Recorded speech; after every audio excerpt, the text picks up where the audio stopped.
أعوذ بالله من الشيطان الرجيم. بسم الله الرحمن الرحيم. الحمد لله رب العالمين. اللهم صل على سيدنا محمد وعلى آله وصحبه وسلم. എന്റെ ശബ്ദം കേൾക്കുന്ന പ്രിയമുള്ള സഹോദരന്മാരെ, സഹോദരികളെ, കുട്ടികളെ, റേഡിയോ മുഖേന ശബ്ദം കേൾക്കുന്ന പ്രിയമുള്ളവർ, ഇൻഷാ അല്ലാഹ് ഇനി പരിശുദ്ധ ഖുർആൻ പാരായണ പരിശീലനം അല്ലാഹു സുബ്ഹാനഹു വ തആല പരിശുദ്ധ ഖുർആൻ നല്ല നിലയിൽ പാരായണം ചെയ്യാനുള്ള തൗഫീഖ് നമുക്കൊക്കെ പ്രദാനം ചെയ്യട്ടെ. ശബ്ദമൊക്കെ കേൾക്കുന്നുണ്ടാവുമെന്ന് കരുതുന്നു. എന്നും പങ്കെടുക്കുന്നവരൊക്കെ ഉണ്ടാവും എന്ന് കരുതുന്നു. ഇൻഷാ അല്ലാഹ് നമ്മൾ കഴിഞ്ഞ ദിവസങ്ങളിൽ അറബി അക്ഷരങ്ങൾ പുറപ്പെടുന്ന സ്ഥലവും അത് എങ്ങനെ പുറപ്പെടുവിക്കണമെന്നും അത് പുറപ്പെടുമ്പോൾ ഏത് സിഫത്തൊക്കെയാണ് ഉണ്ടാവുകയെന്നും ഏത് രൂപത്തിലാണ് അതിന്റെ ശബ്ദം എങ്ങനെയാണ് എന്നൊക്കെ നമ്മളിങ്ങനെ പറഞ്ഞു വരികയായിരുന്നു. അങ്ങനെ പറഞ്ഞ് നൂൻ, ലാം, നൂൻ, റ, അതുപോലെ തന്നെ ഖ, അതുപോലെ തന്നെ ത, അതുപോലെ ദാൽ പറഞ്ഞു. ഇനി നാവിന്റെ തലയും മേലെ മുൻപല്ലിന്റെ അടിഭാഗവും തെറ്റിച്ചിട്ടുള്ള 3 അക്ഷരങ്ങളുണ്ട്. നാവിന്റെ തല മേലെ മുൻപല്ലിന്റെ അടി ഭാഗത്ത് തെറ്റിച്ചിട്ട് ആ മൂർച്ചുള്ള ഭാഗത്ത് ഇങ്ങനെ തെറ്റിച്ചിട്ട് പറയുന്നത് ഒന്ന് സ, പിന്നെ വോ. സ എന്നുള്ളത് 3 പുള്ളിട്ടുള്ള സ. പിന്നെ ദാലിന് പുള്ളിട്ടാലുണ്ടാവുന്ന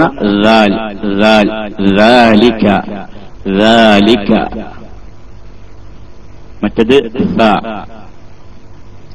ഇത് രണ്ടും നമ്മൾ ഉച്ചരിക്കുമ്പോ നാവിന്റെ തല ഇങ്ങനെ മെല്ലെ കൊണ്ടുപോയി എവിടെ തെറ്റിക്ക? മേലെ മുൻപല്ലിന്റെ അടിയിലുള്ള മൂർച്ചുള്ള ഭാഗത്ത് തെറ്റിക്ക. എന്നിട്ട് ചിരിയൊന്നിങ്ങനെ പരത്തി പിടിക്കുക. എന്നിട്ട്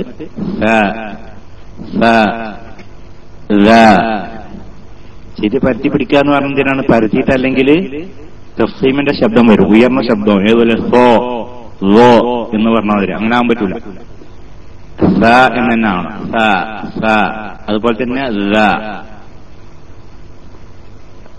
പിന്നെ അതിന് സുക്കൂനാകുമ്പോ ഇനും ദാലിനൊക്കെ സുക്കൂനായി വരുമ്പോ എന്ത് ചെയ്യണം? വെക്കണമാതിരി കൊണ്ട് വലുതാക്കി പറയാം. അസ് എന്ന് പറഞ്ഞ മാതിരി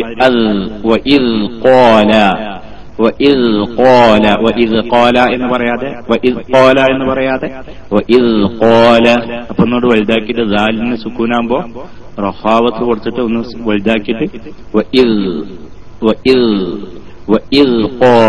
ഓതുമ്പോ വഇദ് ഖാല എന്നോ അല്ലെങ്കിൽ വഇദ് ഖാല എന്നോ ഒന്നും ആവാതെ വഇദ് ഖാല ഒന്നുകൂടി വലുതാക്കുക. കാരണം അത് സിഫത്ത് റഹാവത്ത് എന്നൊക്കെ സിഫത്തുള്ളതായതുകൊണ്ട് ഒന്ന് വലുതാക്കിയിട്ട് വെച്ചിരിക്കുക. അതുപോലെ തന്നെ സാഉം അങ്ങനെ വലുതാക്കി വെച്ചിരിക്കേണ്ട അക്ഷരത്തിൽപ്പെട്ടാണ്. കാരണം എന്താണ്?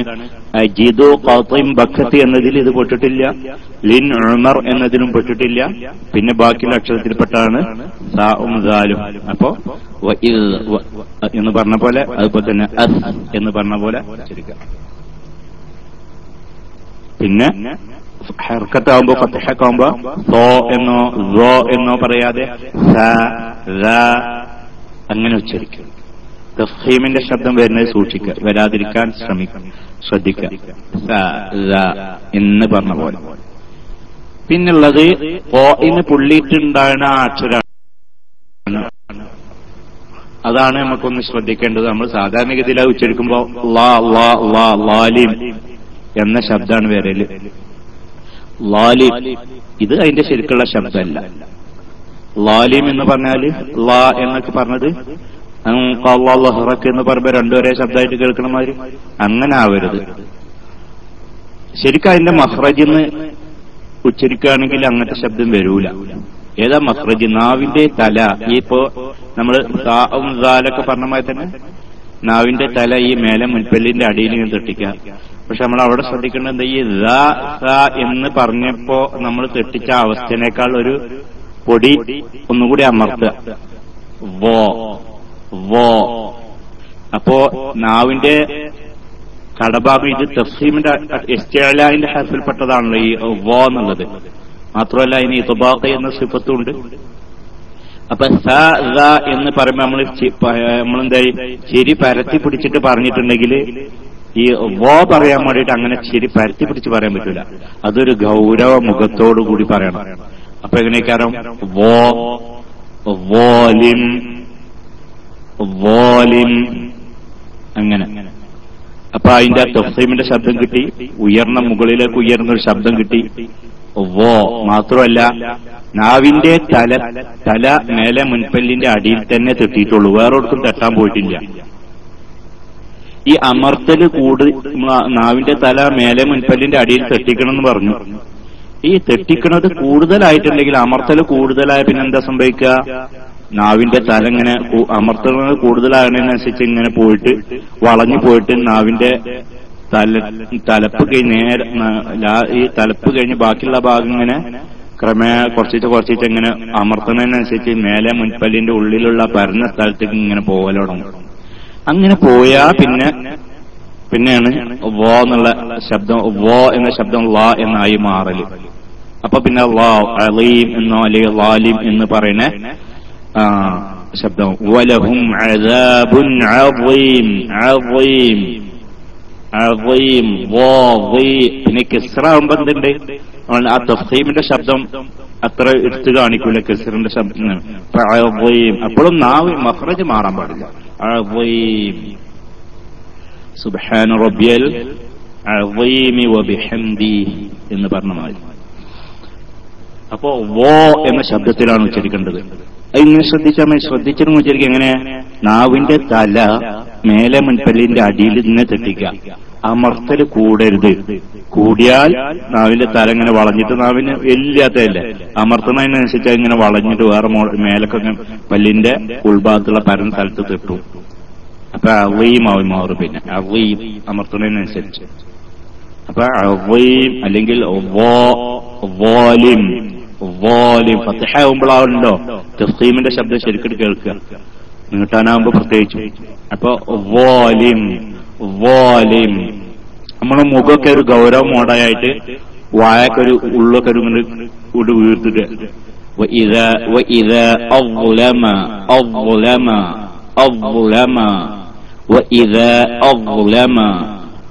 في لوح محفوظ. മഹ്ഫൂദ് എങ്ങനെയാണ്? വഖഫ് ചെയ്യുമ്പോ സുക്കൂനായിട്ട് വരുമ്പോ മഹ്ഫൂദ് പറഞ്ഞിട്ടാണ് നിർത്തുക. അല്ല മഹ്ഫൂദ് ആയാലും എന്താവും? ഖൽഖല വന്നു. ഫീ ലൗഹിൻ മഹ്ഫൂദ് എന്നൊക്കെ പറഞ്ഞാല് ഖൽഖലാവും ചെയ്ത് എന്നാകുമ്പോ അതിന്റെ മഖ്റജും ശബ്ദമൊക്കെ മാറും ചെയ്തു.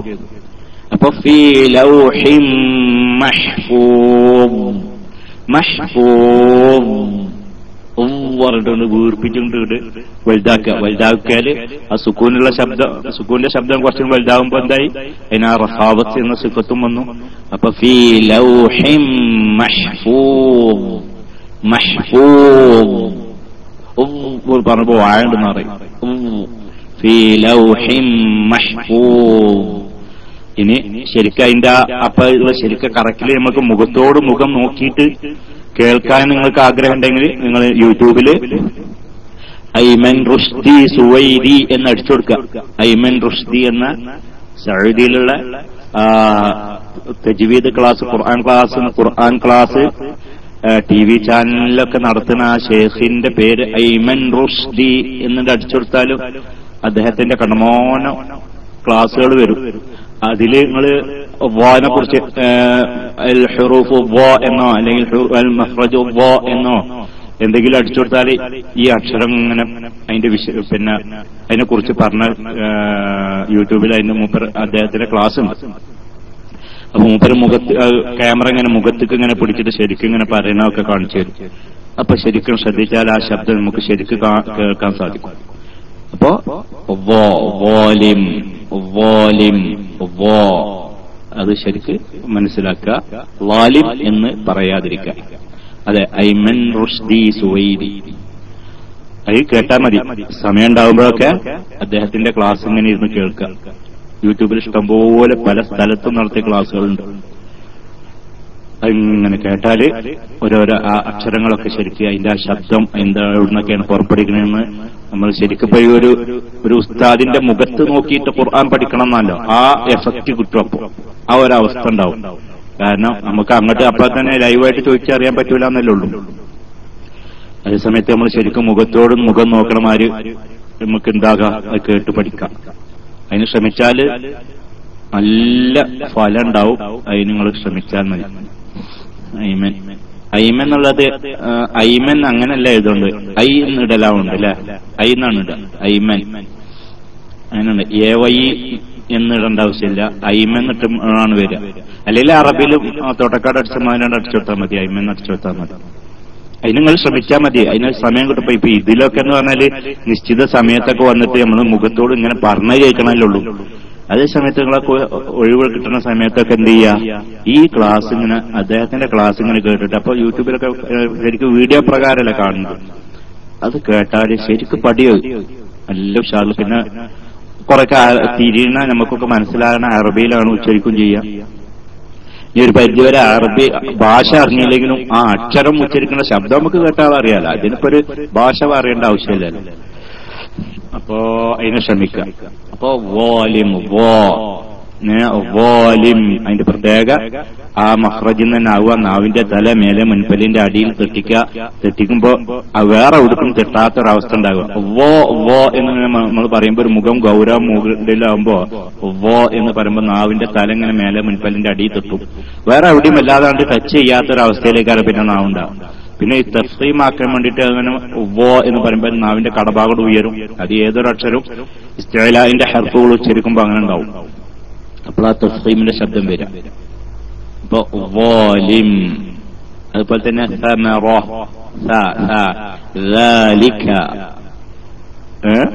അപ്പൊ ഈ മൂന്നും സുക്കൂനാണ് സമയത്ത് അതുകൊണ്ട് വലുതാക്കി ഉച്ചരിക്കണം. അത് മൂന്നിനും മൂന്നക്ഷരത്തിന് റഹാവത്തുണ്ട്.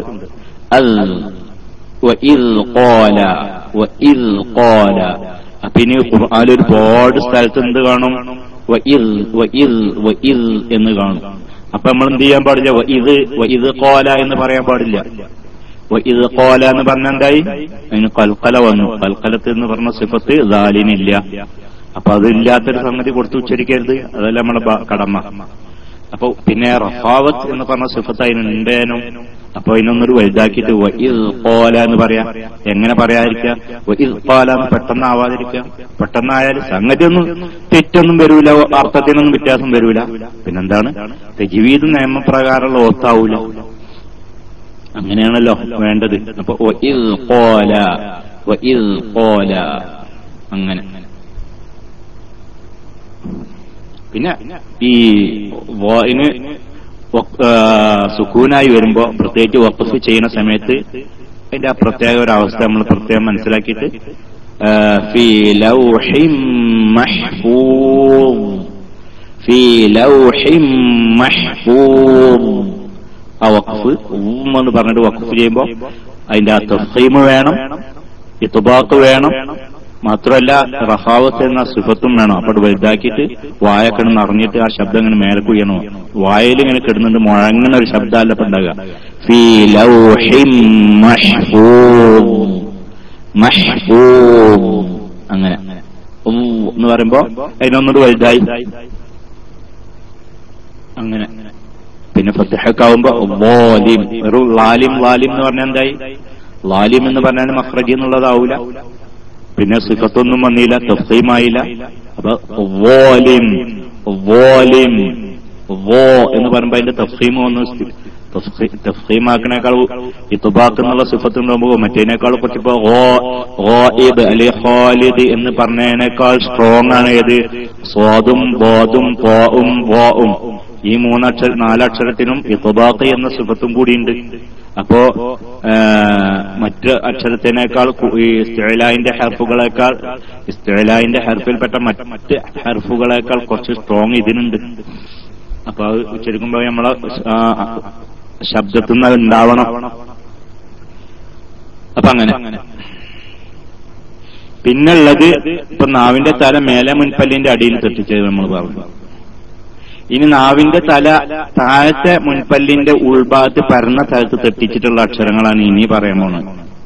നാവിന്റെ തല താഴെ അടിയിലെ മുൻപല്ലിന്റെ ഉള്ളിലുള്ള പരന്ന ഭാഗത്ത്, അതാണ് സീന്, സ്വാദ്, പിന്നെ എന്നും പറയാം, സായ് എന്നും പറയാലല്ലേ, രണ്ടും പറയാം. അപ്പോ സീൻ ബിസ്മി, സലാം, സാലിം. അതുപോലെ തന്നെ സ്വാദ്, സ്വമദ്. അതുപോലെ തന്നെ സായ്, ഇദാ സുൽസില, സിൽസാൽ. നാവിന്റെ തല അടിയത്തെ മുൻപല്ലിന്റെ ഉള്ളിലത്തെ പരന്ന ഭാഗം ഉണ്ടല്ലോ, അടിയത്തെ മുൻപല്ല് അതിന്റെ ഉള്ളിലത്തെ പരന്ന ഭാഗം, ഈ പരന്ന ഭാഗത്ത് തെറ്റിക്കണം. തെറ്റിച്ചിട്ട് ഒന്നിങ്ങോട്ട് വെറും തട്ടല് മാത്രം പോരാ, ഒന്നുകൊണ്ട് അമർജും വേണം. സീന് പറയാൻ പറ്റും, സാന്ന് പറയാം. അപ്പോ നാവിന്റെ തല പിന്നെ അടിയത്തെ മുൻപല്ലിന്റെ ഉള്ളിലുള്ള പരന്ന ഭാഗത്ത് തെറ്റിച്ചിട്ട് അവിടെ അങ്ങനെ തെറ്റിച്ചിട്ട് കുറച്ച് ഇങ്ങോട്ട് അമർത്തുമ്പോ എന്താ ഉണ്ടാകുക, നേരത്തെ ഉച്ചരിക്കുമ്പോ കൂടുതൽ അമർന്നാല് നാവിന്റെ തല വളഞ്ഞിട്ട് മേൽഭാഗത്ത് പല്ലിന്റെ ഉൾഭാഗത്ത് തെറ്റും എന്ന് പറഞ്ഞ പോലെ സീന് ഉച്ചരിക്കുമ്പോ നാവിന്റെ തല ഇവിടെ അടിയത്തെ പല്ലിന്റെ ഉള്ളിലത്തെ പരന്ന ഭാഗത്ത് അമർത്തുമ്പോ എന്താവും, ആ ബാക്കിയുള്ള ഇങ്ങനെ അമർത്തുന്നതിനനുസരിച്ച് ഇങ്ങനെ അതിന്റെ ബാക്കി ഭാഗം ഇങ്ങനെ മേലേക്ക് ഇങ്ങനെ വളഞ്ഞിട്ട് ഇങ്ങനെ പൊന്തലാണ്. അങ്ങനെയല്ല ഉണ്ടാകുക. അമർത്താതെ ഇങ്ങനെ വെക്കണ അവസ്ഥയല്ല അമർത്തൽ തുടങ്ങിയുണ്ടാകുക. പിന്നെ നാവിന്റെ തല ഇങ്ങനെ പൊന്തൽ തുടങ്ങും. അപ്പൊ നമ്മളിങ്ങനെ സീന് പറയാൻ വേണ്ടിയിട്ട് അമർത്തുമ്പോ കുറച്ചുകൂടെ അമർത്തിയാല് ഈ നാവിന്റെ തല അവിടെ പല്ലുമ്മ തെറ്റിയ ഭാഗം കഴിച്ച് ബാക്കിയുള്ള മേലക്കൊന്നും ഇങ്ങനെ പൊന്തും. ഇങ്ങനെ പൊന്തണം.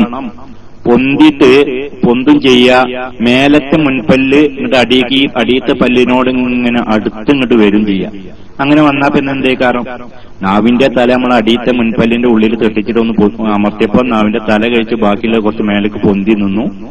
മേലത്തെ മുൻപല്ലിനെ നമ്മൾ അടിയത്തെ പല്ലിന്റെ എസ്റ്റുകൾ കൊണ്ടു നമ്മൾ ടച്ച് ആവാതെ. ഇങ്ങനെ ആയാലും പിന്നെ അവിടെ എന്താ സംഭവിക്കുക, ഒരു കുടുങ്ങിയ സ്ഥലമാവും. മേലത്തെയും അടിയത്തെയും പല്ല് തമ്മിൽ അടുത്തടുത്ത് വന്നു. അപ്പൊ ആ വിഷയത്തിൽ അവിടെ ഒരു കുടുങ്ങിയ സ്ഥലമായി. മാത്രമല്ല അതിന്റെ ആ മേലത്തെ അടിയത്തെ പല്ലുകൾ ഇങ്ങനെ അടുത്ത് വന്ന ആ ഗ്യാപ്പിന്റെ അവിടേക്ക് നമ്മൾ ഈ നാവിന്റെ തലന്റെ ബാക്കിയുള്ള അടിയത്തെ മുൻപല്ലിന്റെ ഉള്ളിൽ പരന്ന ഭാഗത്ത് തെറ്റിച്ചതിന്റെ ബാക്കി മേൽക്കന് പൊന്തി നിൽക്കും ചെയ്യും. ചുരുക്കി പറഞ്ഞാൽ അവിടെ കൂടി ഒരു കുടുങ്ങിയ സ്ഥലമാവും. ഈ കുടുങ്ങിയ സ്ഥലത്ത് കൂടെ കാറ്റാവ് പോകുമ്പോഴാണല്ലോ ഈ സീനിന്റെ ശബ്ദം ഉണ്ടാവുക. വാൽട്യൂബ്, സൈക്കിളിന്റെ വാൽട്യൂബിന്റെ ഇടയിൽ കൂടെ കാറ്റ് പോകുമ്പോൾ ശബ്ദം വരുന്നത് അതെന്തുകൊണ്ടാണ്, അവിടെ ഒരു കുടുങ്ങിയ സ്ഥലമാണ്. ഇതേപോലെ ബിസ്മി, ഇത് അതിന്റെ വേണ്ടമാതിരി ആവാത്തോണ്ടാണ് എന്ത് സംഭവിക്കുന്നത്, സീന് പറയുമ്പോ സായിന്റെ ശബ്ദക്കാണ് ബിസ്മി എന്നൊക്കെ ആവുന്നത്. ബിസ്മി എന്നുള്ളത് ഉച്ചരിക്കുമ്പോ വേണ്ടത്ര നമ്മൾ ഇപ്പി പറഞ്ഞ കാര്യങ്ങൾ അതിന്റെ ആവശ്യത്തിനില്ലാതാവുമ്പോഴാണ്. ചുരുക്കി പറഞ്ഞാൽ ഇപ്പൊ നമ്മൾ അടിയത്തെ മുൻപല്ലിന്റെ എത്തുക മേലത്തെ മുൻപല്ല് കൊണ്ടുവരണമെന്ന് പറഞ്ഞു. ഞാൻ ഈ എത്തിങ്ങനെ എത്താതെ പറഞ്ഞാൽ ടച്ച് ചെയ്യാൻ പാടില്ല, ടച്ച് ചെയ്യാത്ത അവസ്ഥ. അത് എത്തിക്ക് വേണ്ടത്ര എത്തിയില്ലേ എന്താ ബിസ്മിയാവും. പല്ലുകൊണ്ട് കുറച്ചും പൊന്തി നിൽക്കുകയാണെങ്കിൽ നേരത്തെ പറഞ്ഞ ഒരു കുടുങ്ങിയൊരു ഗ്യാപ്പാവും എന്ന് പറഞ്ഞു. ഈ കുടുങ്ങിയ ഗ്യാപ്പ് അല്ലാത്ത വിശാലമായ ഒരു ഗ്യാപ്പാവും. പിന്നെ നാവുകട് പൊന്തി ഈ മേലെ മുൻപല്ല് അടിയത്തെ പല്ലിന്റെ എത്തുക്ക് വന്നില്ലെങ്കിൽ ഈ വിശാലമായ സ്ഥലത്ത് കൂടെ കാറ്റ് പോകുമ്പോ പിന്നെ അതിന് എന്നുള്ള ശബ്ദം ഉണ്ടാവില്ല, പിന്നെ എന്നുള്ള ശബ്ദം ഉണ്ടാകുക, ബിസ്മിയാവും. പിന്നെ ശരിക്കും പറഞ്ഞാൽ ആരെങ്കിലും സീന് പറയുമ്പോ സാന്റെ ശബ്ദമാണ് വരുന്നതെങ്കിൽ ആ ആള് ആദ്യം ശ്രദ്ധിക്കേണ്ട കാര്യം എന്താണ്, ഈ മേലത്തെ മുൻപല്ല് സീൻ ഉച്ചരിക്കുമ്പോ മേലത്തെ മുൻപല്ല് അടിയത്തെ പല്ലിന്റെ എത്തിക്ക് വരുന്നില്ല ഉണ്ടോ ഇല്ല എന്നാണ് ശ്രദ്ധിക്കേണ്ടത്. അങ്ങനെ പിന്നെ ഉണ്ട് ഈ സീനിന്റെ മഖ്റജ് അടിയിലും മേലത്തെയും മുൻപല്ലുകളുടെ ഇടയാണ് എന്ന് പറഞ്ഞേക്കാം. അത് സംഗതി ശരിയല്ല, അങ്ങനെ നമുക്ക് പറയാൻ വയ്ക്കൂല. അതൊരു ഭയങ്കര, അതായത് മേലത്തെയും അടിയത്തെയും മുൻപല്ലിന്റെ ഇട മഖ്റജ്, സീനിന്റെ മഖ്റജ്. അപ്പൊ എങ്ങനെ ഉച്ചരിക്കാം, ഭയങ്കര പ്രയാസമാണ്. ഇങ്ങനെ അടിയത്തിൻ മേലത്തിൻ മുൻപല്ലിന്റെ ആ രണ്ടും കൂടി വന്നതിന്റെ സംഗതിയില് അതിന്റെ മഹ്റജല്ല, സീനിന്റെ മഹ്റജല്ല ഈ പറഞ്ഞത്. എന്നാ എന്താണ് അത്? ഈ സീന് നമ്മൾ ഉച്ചരിക്കുമ്പോൾ മഹ്റജാണെങ്കിലും അതിന്റെ ശബ്ദം ഉണ്ടാകുന്ന സ്ഥലം, ശബ്ദം പോണ സ്ഥലമാണ്. ഇതിന്റെ ഇടയിൽ കൂടെ അല്ല ഇപ്പൊ ബിസ്മി എന്ന് പറയുമ്പോ രണ്ടിന്റെ കൂടി ഇടയിൽ കൂടെയാണ് ആ ശബ്ദം പുറപ്പെടുന്നത്, മേലത്തെയും അടിയത്തെയും പല്ലിന്റെ ഇടയിൽ കൂടെ. പക്ഷെ മഹ്റജ് അതാക്കി ഉച്ചരിച്ചിട്ടുണ്ടെങ്കിൽ ചിലപ്പോ ഇങ്ങനെ പ്രയാസപ്പെട്ട് ഉച്ചരിച്ചാൽ സീനിന്റെ ശബ്ദമൊക്കെ വരും. പക്ഷെ അത് വളരെ പ്രയാസകരം. അങ്ങനെ ബിസ്മി ബിസ്മി അത്ര ഒന്നും ബുദ്ധിമുട്ടാവേണ്ട ആവശ്യമില്ലല്ലോ. ബിസ്മി എന്നുള്ളത് ഇതാണ് ശരിക്കും മഹ്റജ്. അതിൽ കൂടെ ഉച്ചരിക്കുമ്പോ ഒരു പ്രയാസത്തില്ലേനും. പെട്ടെന്ന് നാവിന്റെ തല അടിയത്തെ മുൻപല്ലിന്റെ ഉള്ളിലുള്ള പരന്ന സ്ഥലത്തേക്ക് തെറ്റിക്കുക, എന്നിട്ട് മേലത്തെ പല്ലിനെ അടുത്ത് കൊണ്ടുവരിക, ബിസ്മി ബിസ്മി. ഇതൊക്കെ ഇപ്പൊ നമ്മള് ഇങ്ങനെയൊക്കെ വേണമെന്ന് പറയുമ്പോ അത്രയും കൂടുതൽ ടൈം വേണമെന്ന്, ഇത് പറയുമ്പോ അത്ര ഒന്നും സമയം വേണ്ടല്ലോ. ബിസ്മി പെട്ടെന്ന് ആ സംഗതി അവിടെ നടക്കും അത് പറയുമ്പോഴത്തേന്. അപ്പൊ ആർക്കെങ്കിലും സീന് പറയുമ്പോ ശരിക്കും ആ സ എന്നുള്ള പ്രത്യേക ശബ്ദം വരണില്ലെങ്കിൽ അങ്ങനത്തെ ഒരു ഇതൊക്കെ ശ്രദ്ധിച്ചാൽ മതി എന്ന് മാത്രം. അപ്പൊ അതൊക്കെ ശരിയാവും. അങ്ങനെ അപ്പോ സീന് അങ്ങനെയാണ്, അതാണ് അതിന്റെ മഹ്റജ്. പിന്നെ ഇപ്പൊ അവിടെ ശ്രദ്ധിക്കാനുള്ള നമ്മളെ കാര്യങ്ങൾ എന്താണ്? ഒരാൾക്ക് മഹ്റജിന് ശരിക്കും ഉച്ചരിക്കാൻ സാധിക്കുന്ന ഒരാളെ സംബന്ധിച്ചിടത്തോളം പിന്നെ അവിടെ അതിന്റെ സിഫത്തും കാര്യമൊക്കെയാണ് ശ്രദ്ധിക്കേണ്ടത്. സിഫത്ത് എന്താണ്? അതിന് ഫത്ഹ് കസ്റു ദമ്മൊക്കെ ആകുമ്പോ ഒന്ന്, പിന്നെ ഫത്ഹ് ഒക്കെ ആകുമ്പോ അതുപോലെ തന്നെ ഈ ഇസ്തിലാഇന്റെ ഹർഫ് അല്ലാത്തതിന്റെ പേരിൽ ഒരിക്കലും എന്താകാൻ പാടില്ല, തഫ്ഖീമിന്റെ ശബ്ദം വളരെ ചാൻസ് കൂടിയതാണ് സീനിന് തഫ്ഖീമിന്റെ ശബ്ദം വരല്. നമ്മള് റസൂൽ റസൂൽ ഇതൊക്കെ പറയുമ്പോ നമ്മൾ നല്ല ശ്രദ്ധിച്ചില്ലെങ്കിൽ സീനിന് എന്ത് വരും? തഫ്ഖീമിന്റെ ശബ്ദം വരും. ഈ സീനിന് തഫ്ഖീമിന്റെ ശബ്ദം വന്നാൽ പിന്നെന്താ സംഭവിക്കുക? പിന്നെ അത് സ്വാദായി മാറും. അപ്പോഴാണ് അസ എന്നുള്ള ശബ്ദം അസ എന്നായി മാറല്. ഈ ചെറിയ വ്യത്യാസമുള്ളൂ, പക്ഷെ അതിൽ അർത്ഥം ഒരുപാട് മാറും ചെയ്യും. അസ അസ എന്ന വാക്ക് കുറച്ച് തഫ്ഖീമായിട്ട് അസ എന്നായിട്ടുണ്ടെങ്കിൽ ആ തഫ്ഖീമിന്റെ ശബ്ദം കുറച്ചോട് വന്നാൽ അത് പിന്നെ സ്വാദായി മാറും. സ്വാദായി മാറിയിട്ടുണ്ടെങ്കിൽ അർത്ഥം മാറും ചെയ്യും. അതുപോലെ തന്നെ റസൂൽ റസൂൽ ഈ റോ തഫ്ഖീമിന്റെ അക്ഷരമായതുകൊണ്ട് തൊട്ടടുത്ത് അതിന്റെ തൊട്ട് ശേഷം തന്നെ സീനിനും ഈ റോയിനെ നമ്മൾ തഫ്ഖീമാക്കുമ്പോ ഈ സീനിനും ആ ഒരു ശബ്ദം വരാൻ സാധ്യത ഉണ്ട്. അത് വളരെ കൂടുതലാണ് ആ സാധ്യത. നമ്മൾ പ്രത്യേകം ശ്രദ്ധിച്ചിട്ടില്ലെങ്കിൽ എന്താവും? റസൂൽ റസൂൽ എന്നുള്ള സു എന്നുള്ള ശരിക്ക് സീസു എന്നുള്ള ആ സു എന്നുള്ള റസൂൽ എന്ന് ശ്രദ്ധിച്ച് ഉച്ചരിക്കുമ്പോ ഉണ്ടാവുന്ന ആ സീനിന്റെ ആ ശബ്ദം തഫ്ഖീമിൽ നിന്ന് ഒഴിവായിട്ടുള്ള ആ ശബ്ദം ശ്രദ്ധിക്കാതെ നമ്മളോട് ഉച്ചരിച്ചുണ്ടാവില്ല. റസൂൽ റസൂൽ എന്നായി മാറും. റസൂൽ റസൂൽ അങ്ങനെ ആവും. അപ്പൊ സീനിന്റെ ശബ്ദം ഒരു കുറച്ച് ഉയർന്ന ശബ്ദമാവും. അങ്ങനെ ആവരുത്, പ്രത്യേകം ശ്രദ്ധിച്ചാല് റസൂൽ ഇങ്ങനെ വരാൻ സാധ്യത ഉണ്ട് എന്ന് ചിന്തിച്ചിട്ട് നമ്മൾ റസൂൽ എന്നിങ്ങനെ പറയുമ്പോ പ്രത്യേകം ശ്രദ്ധിച്ചാക്കിയിട്ടുണ്ടെങ്കിൽ പിന്നെ അത് സംഭവിക്കൂല. അപ്പൊ സീന് ഉച്ചരിക്കുമ്പോ അത് റസൂൽ എന്ന് പറയുമ്പോ അത് ഉച്ചരിക്കേണ്ടതാണ്. പിന്നെ എന്ത്? അതുപോലെ തന്നെ ഈ സഅല സാഇൽ സഅല സാഇൽ അവിടൊക്കെ എന്ന് പറയുമ്പോ സഅല എന്ന് പറഞ്ഞിട്ടുണ്ട്, സോ എന്നായിട്ടുണ്ട്. ശരിക്കുള്ള സീനിന്റെ ശബ്ദാവൂല. അതിനെങ്ങനെ പറയേണ്ടത്? സഅല സഅല സാഇൽ സഅല സാഇലുൻ. പിന്നെ ഈ സീനിനൊരു സ്ട്രോങ്ങും കൂടാൻ പാടില്ല. ഇപ്പൊ സീന് സഅല സാഇൽ എന്നുള്ളത് അതിന് ശബ്ദമൊന്നുമില്ല, സഅല സാഇൽ എന്നൊന്നല്ലല്ലോ. പക്ഷെ നമ്മളവിടെ ഓതുമ്പോ ശ്രദ്ധിക്കാതെ ഓതിയാൽ സഅല സാഇൽ എന്ന് പറയുമ്പോ കുറച്ച് സ്ട്രോങ് കൂടും സ എന്നുള്ളത്. അപ്പൊ സഅല സാഇലും ബിഅദാബിൻ വാഖിഅ, അത് അങ്ങനെയൊക്കെ ഒന്നും ആവാതിരിക്കാൻ നമ്മൾ ശ്രദ്ധിച്ചാൽ മതി. അപ്പൊ സീനിന് ഫത്ഹാകുമ്പോ തഫ്ഖീം വരാതിരിക്കാൻ ശ്രദ്ധിക്കുക. അതാണ് പൈല് പറയാള്. അതുപോലെ തന്നെ സുക്കൂൻ ആണ് സമയത്ത് നേരത്തെ പറഞ്ഞ പോലെ ബിസ്മി സീനിനെ വലുതാക്കി ഉച്ചരിക്കുക, റഖാവത്ത് കൊടുക്കുക, പെട്ടെന്ന് ആവാതിരിക്കുക, ബിസ്മി എന്നാവാതിരിക്കുക. ഒരു ഉദാഹരണം മാത്രം. അങ്ങനെ സുക്കൂന് വരുന്ന സ്ഥലത്തൊക്കെ പ്രത്യേകം ശ്രദ്ധിക്കുക. അതാണ് ഇപ്പോ സീനിന്റെ കാര്യത്തിൽ പറയാനുള്ളത്. പിന്നുള്ളത് സ്വാദാണ്. ഈ സ്വാദ് ഇതില് നമുക്കുള്ള ഒരു സ്വഭാവം എന്താ അറിയാം? സ്വാദ് ഉച്ചരിക്കുമ്പോ ഈ മലയാളികളായ നമ്മെ സംബന്ധിച്ചിടത്തോളം സ്വാദ് ഉച്ചരിക്കുമ്പോ നമ്മുടെ ചുണ്ട് കണ്ട് മുന്നിക്കൊന്ന് എന്താവും, ഒന്നുകൂടി കൂർപ്പിക്കും. എങ്ങനെ? സ്വാദ് എന്ന് പറയാം. സ്വാമത് സ്വമദ് എന്ന് പറഞ്ഞാൽ സ്വ എന്ന് പറയുമ്പോ അവിടെ ശരിക്കും ശ്രദ്ധിക്കണം. അവിടെ ഒരു വാവിന്റെ ശബ്ദം വരും സ്വ എന്ന് പറഞ്ഞാൽ. കാരണം എന്താണ്? നമ്മൾ ചുണ്ട് കൊണ്ട് മുന്നിക്ക് കൂർപ്പിക്കണ കാരണത്താല് ചുണ്ട് മുന്നിക്ക് കൂർപ്പിച്ചിട്ടുണ്ടെങ്കിൽ പിന്നെ വാവിന്റെ ശബ്ദമാണ് അവിടെ വരിക. അപ്പൊ അതിന്റെ ആവശ്യമേ ഇല്ല എന്ന്. ഈ സ്വാദ് ഉച്ചരിക്കാൻ ഒരിക്കലും ചുണ്ടിന്റെ ആവശ്യമില്ല. ചുണ്ടൊന്ന് ഇളകാതെ സ്വാദിനെ ഉച്ചരിക്കണം. എങ്ങനെ? സ്വമദ് സ്വമദ്. ചുണ്ട് ഇളകാതെ എന്ന് പറഞ്ഞാൽ തീരെ ഒരു ഇളക്കം പറ്റണ്ടെന്നല്ല. ചുണ്ടൊരിക്കലും അല്പം പോലും മുന്നിലേക്ക് കൊണ്ട് കൂർപ്പിച്ച് വരുന്ന ഒരവസ്ഥ ഉണ്ടാവാൻ പാടില്ല.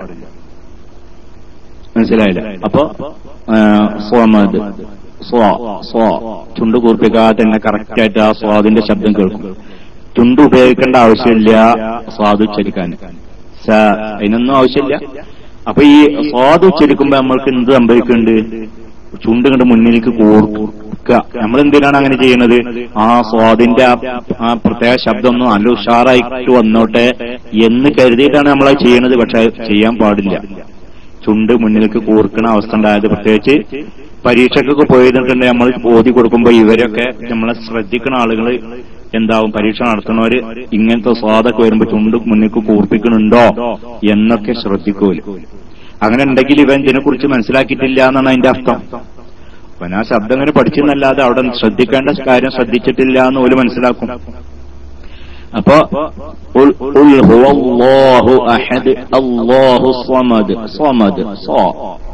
സ്വമദ് ആവരുത്.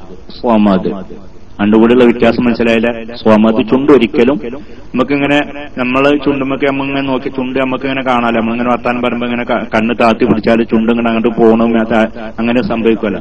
പക്ഷെ ഈ സ്വാദ് പറഞ്ഞാൽ നമുക്ക് ഇങ്ങോട്ട് ചുണ്ട് മുന്നിക്ക് വരുന്നതിന് നമുക്ക് കാണാൻ പാടില്ല. സ്വമദ് എന്ന് പറയുമ്പോ ശരിക്കും നമ്മൾ ചുണ്ടിനെ നമുക്ക് കാണാൻ സാധിക്കും. അങ്ങനെ പറയാൻ പാടില്ല. അങ്ങനെ സ്വാദ് പറയുമ്പോ ചുണ്ട് മുന്നിക്ക് കൂർക്കണ അവസ്ഥ ഇല്ലാതാക്കാൻ വേണ്ടി ശ്രദ്ധിക്കുക. പിന്നെ തസ്ഫീമിന്റെ അക്ഷരത്തിൽപ്പെട്ടതാണ്. ഇത്ബാഖ് എന്ന സിഫത്ത് ഉള്ളതാണ്. ഇന്ത്യയും ഒക്കെ കാര്യം പറഞ്ഞ പോലെ, അതുപോലെ തന്നെ ബോധിനെ പറഞ്ഞ പോലെ സ്വാദിനും അങ്ങനെ ഉണ്ട്. അപ്പോ സ്വോ നല്ല ഉയർന്ന നല്ല തസ്ഫീമൊക്കെ കൊടുത്തിട്ട് ഉച്ചരിക്കുക. സുക്കൂനാകുമ്പോ നേരത്തെ പറഞ്ഞ മാതിരി റഹാവത്ത് കൊടുത്തിട്ട് വലുതാക്കി ഉച്ചരിക്കുക. അതുപോലെ തന്നെ പിന്നെ പറയാനുള്ളത് സാണ്. ഇദാ സുൽസില ഇതിന്റെ ആ ഉച്ചരിക്കുമ്പോൾ എന്നുള്ള ശബ്ദം ഉണ്ടാക്കി തന്നെ ശരിക്കും കേൾപ്പിച്ചിട്ട് തന്നെ ഉച്ചരിക്കുക. തഫ്ഹീമിന്റെ ശബ്ദം വരാതിരിക്കുക. സോ എന്നൊന്നും പറയാതിരിക്കുക. ഇദാ സുൽസില സിൽസാലഹ സിൽസാ അത് സിൽസോലഹ എന്ന് പറയാതിരിക്കുക. സോ ആവാതിരിക്കുക. എന്ന് തന്നെ പറയാം. ഈ തഫ്ഹീമിന്റെ ശബ്ദം വരാതിരിക്കാനും തഫ്ഹീമ് ആക്കേണ്ട അക്ഷരങ്ങൾക്ക് തഫ്ഹീമിന്റെ ശബ്ദം ഉണ്ടാവാനും തഫ്ഹീമിന്റെ ശബ്ദം ആക്കേണ്ടാത്ത അക്ഷരങ്ങൾക്ക് അത് വരാതിരിക്കാനുമുള്ള ഒറ്റ മാർഗം അതിന്റെ ആ അക്ഷരങ്ങൾ ഉച്ചരിക്കുമ്പോൾ മുഖത്തിന്റെ ഭാവം മാറിക്കൊണ്ടിരിക്കുന്നേ പാകുള്ളൂ. എന്നാ പിന്നെ അതിന് കഴിച്ചിലാവും. അഥവാ ഇസ്തിഅലാഇന്റെ ഹർഫുകൾ എന്ന ആ അതിൽപ്പെട്ട അക്ഷരങ്ങൾ ഉച്ചരിക്കുമ്പോ, അതുപോലെ തന്നെ അല്ലാ എന്ന് പറയുമ്പോ, അതുപോലെ തന്നെ റാഇന് ഫത്ഹ് ഒക്കെ ആവുന്ന സമയത്ത് അപ്പോഴാണ് തഫ്ഹീമിന്റെ ശബ്ദം വേണ്ടത്. ആ സമയത്തൊക്കെ നമ്മുടെ മുഖം ഒരു ഗൗരവ മുഖം കൊണ്ട് തന്നെ ആവണം. അപ്പൊ പിന്നെ അതിന്റെ ആ ശബ്ദം തഫ്ഹീമിന്റെ ശബ്ദം തന്നെ വരുള്ളൂ. അതേസമയത്ത് ഇപ്പറഞ്ഞ അക്ഷരങ്ങളല്ലാത്ത മറ്റുള്ള അക്ഷരങ്ങളൊക്കെ ഉച്ചരിക്കുമ്പോൾ നമ്മുടെ മുഖം പുഞ്ചിരിക്കണ മുഖം ആവണം. അത് നിർബന്ധ. അപ്പോഴാണ് അതിന്റെ ക്ലിയർ ശബ്ദം വരിക. അല്ലെങ്കിൽ തഫ്ഹീമിന്റെ ശബ്ദം ആക്കാണ്ടതിനെ ഗൗരവ മുഖത്തോടു കൂടി ഉച്ചരിച്ചാല് ഈ തഫ്ഹീമിന്റെ ശബ്ദത്തിന് വേണ്ടെങ്കിലും അതിനോട് വന്നുകൂടും. സോയിൽ എന്ന് പറഞ്ഞ പോലെ, മോലിക്കി എന്ന് പറഞ്ഞ പോലെ അത് ചിരി പരത്തി പിടിച്ചിട്ടാണെങ്കിൽ മാലിക്കി എന്ന് തന്നെ വരുള്ളൂ. ചിരിച്ചും കൊണ്ട് പുഞ്ചിരിച്ച അവസ്ഥയിൽ പറയുമ്പോൾ ഒരിക്കലും മോ ആവൂല, മ എന്ന് തന്നെ ആവുള്ളൂ. ചിരിച്ചും കൊണ്ട് അങ്ങനെ പറയാൻ വെക്കൂല.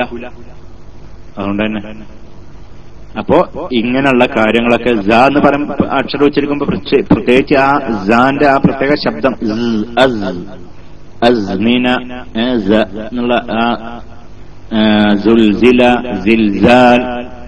ആ സാന്റെ പ്രത്യേക ശബ്ദം തന്നെ എടുത്തു കാണിക്കാം. അപ്പൊ ഇത്തരം കാര്യങ്ങൾ ഈ അക്ഷരങ്ങളിലൊക്കെ ശ്രദ്ധിക്കാം. ഇതാണ് ഇപ്പൊ പറയാനുള്ളത്. ഇനിയുള്ളത് നമുക്ക് മീമ് ബ ഈ മൂന്നക്ഷരാൽ ഇപ്പൊ പറയാനുള്ളത്. ചുണ്ടിൽ നിന്ന് പുറപ്പെടുന്ന അക്ഷരങ്ങളാണ് പറയാനുള്ളത്. അതോടെ അക്ഷരങ്ങളൊക്കെ അവിടെ കഴിയും. പിന്നെ അലിഫാണ്. അലിഫ് എന്ന് പറഞ്ഞിട്ടുണ്ടെങ്കിൽ ഇന്ന മഖ്റജ് എന്നൊന്നുമില്ല, ജൗഫാണ് അതിന്റെ മഖ്റജ്.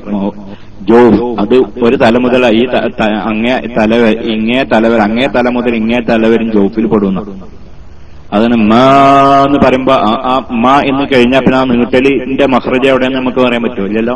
അപ്പൊ മൊത്തത്തിലാണ് മാ എന്ന് പറയുമ്പോ മാ എന്ന് പറഞ്ഞ മ എന്ന് പറഞ്ഞു കഴിഞ്ഞാൽ ചുണ്ടുമെന്ന് ചുണ്ടു വേർത്ത പിന്നെ മീമിന്റെ മഖ്റജ് കഴിഞ്ഞു.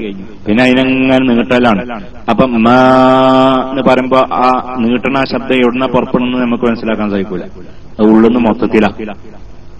അപ്പൊ അതൊരു വിഷയമല്ല. പിന്നെ മീമും ബ ആണ് ഉച്ചരിക്കാനുള്ളത്, പറയാനുള്ളത്. ഇൻഷാ അല്ലാഹ് നാളെ ഈ പറഞ്ഞ കാര്യങ്ങളൊക്കെ മനസ്സിലായിട്ടുണ്ടാവുമെന്ന് കരുതുന്നു. ഓരോ അക്ഷരങ്ങളും അതിന്റെ മഖ്റജിന്നാവുക, അത് പുറപ്പെടുവിക്കുമ്പോൾ ഉണ്ടാകാൻ പ്രത്യേക ശബ്ദം അതന്നെ ആയിരിക്കുക. അത് എങ്ങനെയാണെന്നുള്ളത് കേട്ട് മനസ്സിലാക്കുക. എന്നിട്ട് അങ്ങനെ തന്നെ ഇങ്ങനെ പ്രാക്ടീസ് ചെയ്തിട്ട് ഖുർആൻ പാരായണം ചെയ്യുമ്പോൾ അതേ അവസ്ഥയിൽ തന്നെ പാരായണം ചെയ്യാൻ വേണ്ടിയുള്ള ശ്രമം ഉണ്ടാവുക. അതാണ് ഇപ്പൊ നമ്മളെ സംബന്ധിച്ചിടത്തോളം വേണ്ടത്. അതിന് എളുപ്പമാർഗം ഓരോരുത്തരുടെ അടുത്തും നെറ്റും കമ്പ്യൂട്ടറും ഇല്ലാത്തവരിപ്പോ നമ്മളെ റൂമിൽ ആരും ഇല്ലല്ലോ. അതിലുള്ളവരാലപ്പോ ഈ റൂമിൽ വരുന്നത്. അപ്പൊ യൂട്യൂബിൽ ഐമൻ റുഷ്ദി സുവൈദി എന്ന് അടിച്ചാല് ആ ഷെയ്ഖിന്റെ തജ്വീദ് ക്ലാസ് വീഡിയോയിലൂടെ തന്നെ കേൾക്കുക. വെറും സൗണ്ട് മാത്രമല്ല, വീഡിയോ ഉണ്ട്, അത് കേൾക്കുക. ഓരോ കാര്യങ്ങളും നിങ്ങൾ ശരിക്കും ഇങ്ങനെ കേട്ട് ഉഷാറാക്കിയിട്ട് ഓതാൻ വേണ്ടിയിട്ട് ശ്രമിക്കുക. അല്ലാഹു തആല എളുപ്പമാക്കി തരട്ടെ. ഓരോരുത്തർക്കും നല്ല നിലയിൽ ഒരു അല്പം പോലും തെറ്റില്ലാത്ത, ഒന്നും പറയാനില്ലാത്ത ഒരവസ്ഥയിലുള്ള ഓത്ത് അങ്ങനെ ഓതിയിട്ട് ആ പരിശുദ്ധ ഖുർആൻ ഓതിയിട്ടുള്ള ആ പുണ്യം ആ കരസ്ഥമാക്കാനുള്ള തൗഫീഖ് അല്ലാഹു തആല നമുക്കൊക്കെ പ്രദാനം ചെയ്യട്ടെ. ആ വിഷയങ്ങളൊക്കെ അല്ലാഹു തആല നമുക്ക് എളുപ്പമാക്കി തരട്ടെ. നാവ് കൊണ്ടാണല്ലോ ഇപ്പൊ ഇത് ഉച്ചരിക്കണം. അപ്പൊ ചിലർക്ക് ചില അക്ഷരം ഉച്ചരിക്കാൻ നാവിട് വഴങ്ങി കിട്ടൂല. അങ്ങനെ വഴങ്ങാത്ത എന്തെങ്കിലും പ്രയാസമുള്ളവർക്ക് ആരെങ്കിലും ഉണ്ടെങ്കിൽ അവർക്ക് അല്ലാഹു തആല അതൊക്കെ അള്ളാഹുവിന്റെ കലാമാണല്ലോ, ഖുർആനാണല്ലോ, ആ ഖുർആന്റെ ഹഖ് കൊണ്ട് അല്ലാഹു തആല അതൊക്കെ എളുപ്പമാക്കി തരും ചെയ്യട്ടെ എന്ന് ദുആ ചെയ്യാം. ഓരോരുത്തരും പ്രത്യേകമായിട്ട് ദുആ ചെയ്തോളി. ഓരോരുത്തരുടെ ആവശ്യത്തിന് ഓരോരുത്തരുടെ ശരിക്കായിട്ട് ദുആ ചെയ്യാൻ അപ്പൊ പഠിച്ചവനെ സ്വീകരിക്കും. അങ്ങനെ അപ്പൊ നമുക്ക് ഇനി എന്ത് ചെയ്യാ, ഓതാൻ വേണ്ടി ശ്രമിക്കാം. അപ്പോ അബ്ദുള്ളൊക്കെ വന്നിട്ടുണ്ട്, തൂലിയത്തുണ്ട്. സൂറത്തുൽ ഫാത്തിഹ ഫുൾ നമുക്ക് ക്ലിയർ ആക്കിയതിന് ശേഷം ഓരോരുത്തർക്ക് ഓരോരുത്തർ ഓരോ ഭാഗം കണ്ടുപിടിക്കുക. അത് ഓരോരുത്തരുടെ ആ ഭാഗം ഓരോരുത്തർക്ക് ശരിയായതിന്റെ ശേഷമാണ് ഓരോരുത്തരുടെ പാഠം ഓരോരുത്തരെന്നെ നിശ്ചയിക്കണം. എന്നിട്ട് അത് നമുക്ക് ഒരു ആയത്ത് ശരിക്കട് ഓടി കിട്ടിയ അതിൽ ഏതൊക്കെ അക്ഷരം പെട്ടിട്ടുണ്ടോ ആ അക്ഷരം പിന്നെ വേറെ എവിടെയും വരുമ്പോ പിന്നെ ആ ഒരു വിഷയം ഉണ്ടാവരുത്. അങ്ങനെയാണ്. ഇപ്പൊ സൂറത്തുൽ ഫാത്തിഹ ശരിക്കും ഓതി പഠിച്ചാല് അതിലുള്ള അക്ഷരങ്ങൾ ശരിക്കും ഒരു പ്രശ്നമില്ലാതെ ക്ലിയറിൽ അതിന്റെ ആ നിയമപ്രകാരം ഉച്ചരിക്കാന് നമ്മളാണ് ശരിയാക്കിയിട്ട് ഒരു ദിവസം ചിലപ്പോ ഒരു ഭാഗ്യത്തിന് ചിലപ്പോ വളരെ കറക്റ്റ് ആയിട്ടുണ്ടാവും. എന്നാലും നാളെ അങ്ങനെ തന്നെ ആവണം. നാളെ ശരിക്കും കറക്റ്റ് ആയില്ലെങ്കിൽ നമുക്ക് ശരിക്കും പ്രാക്ടീസ് ആയിട്ടില്ല എന്നപ്പോ നമുക്ക് മനസ്സിലാക്കാം. ചുരുക്കത്തില് സൂറത്തുൽ ഫാത്തിഹ യാതൊരു പ്രശ്നമില്ലാതെ ഓതിക്കഴിഞ്ഞാൽ ഇപ്പൊ നഅ്ബുദു എന്ന് പറയുമ്പോ നഅ്ബുദു എന്നോ അല്ലെ നഅ്ബുദു എന്നൊന്നും ഉച്ചരിക്കാതെ നഅ്ബുദു എന്നെന്നെയാണ് ഉച്ചരിച്ച് ഒരാള് പ്രാക്ടീസ് ചെയ്ത് വിചാരിക്കുക. എന്നാ പിന്നെ ഖുർആനിൽ എവിടൊക്കെ ഐനുണ്ട് സുക്കൂനുണ്ടോ അവിടെ ഒന്നും ഇയാൾക്ക് പ്രശ്നം ഉണ്ടാവില്ലല്ലോ. പിന്നെ അവിടെ അത് പഠിക്കേണ്ട ആവശ്യമില്ല. അതുപോലെ തന്നെ മഗ്ദൂബി എന്ന് ഉച്ചരിക്കുമ്പോ ഗൈനാണ്, ഗൈന് സുക്കൂനാണ്. സുക്കൂനാകുമ്പോ ഒന്നുകൂടി വലുതാക്കണം, റഹാവത്ത് കൊടുക്കണം. അപ്പൊ മഗ്ദൂബി എന്ന് തന്നെ ഒരാൾ ശീലിച്ചു. ഇയാളെ സംബന്ധിച്ചിടത്തോളം പിന്നെ ഖുർആനിൽ എവിടെ സുക്കൂനുള്ള ഗൈന് വന്നാലും പ്രശ്നം ഉണ്ടാവില്ല.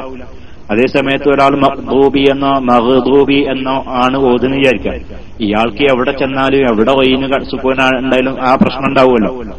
അപ്പൊ സൂറത്തുൽ ഫാത്തിഹ അങ്ങോട്ട് കണ്ട് പയറ്റി കണ്ട് തെളിഞ്ഞിട്ട് എന്താവുക, അങ്ങനെ പോയപ്പോ നമ്മൾക്ക് ഇത് പിന്നെ ഇത്ര ദിവസം കൊണ്ട് ഇത് ക്ലാസ് തീരണം എന്നൊന്നും നമുക്ക് യാതൊരു ഇല്ല. ഒരൊറ്റ ആയത്ത് അത് ശരിക്കൊരു കുഴപ്പമില്ലാതെ പഠിഞ്ഞാൽ പിന്നെ അതിൽപ്പെട്ട അക്ഷരങ്ങൾ നമുക്ക് വേറെ എവിടെ ഒരു ബുദ്ധിമുട്ടുണ്ടാവരുത് എവിടെ ഓതുമ്പോൾ. അങ്ങനെ അപ്പൊ ഓരോരുത്തരും അതിനൊക്കെ ശ്രമിക്കുക. ഞാൻ മൈക്ക് റിലീസ് ചെയ്യാണ്. അസ്സലാമു അലൈക്കും വറഹ്മത്തുള്ളാഹി വബറകാതുഹു.